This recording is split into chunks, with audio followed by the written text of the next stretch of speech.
加入嚟做㗎啦。唉，唔係啊，冇幫僱員供強積金，點知？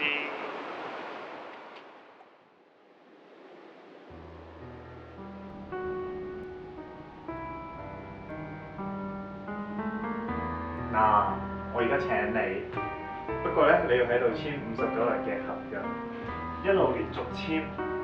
喺合約嘅期間咧，你就會享用到公司所有嘅福利啊！放心啦。咁我呢份工係咪咩福利都包晒㗎？係啊，法定假期、車船津貼、食飯啊都有得 cam 啊！放心啦，簽咗就有工返㗎啦，簽啦。唉，搞到咁咯。哦，咁你就唔啱啦。咩唔啱啫？明明將合約白紙黑字寫明59日㗎嘛，又俾足福利佢喎，咁都唔啱嘅咩？你都傻嘅，呢啲叫做走法律啦。個個好似你咁，咪破壞咗強積金嘅原意。話你知啦，無論你嘅僱員係兼職定全職，只要受僱期一個60日，你都要幫佢哋供強積金㗎。即使你同佢哋簽50加嘅合約，只要有證據證明你哋有持續嘅僱員關係，你都要幫佢哋供款㗎。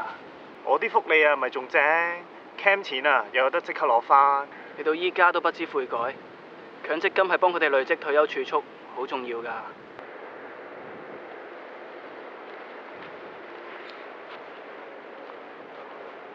唔使講，你啲傷口晒同員工打起上嚟啦。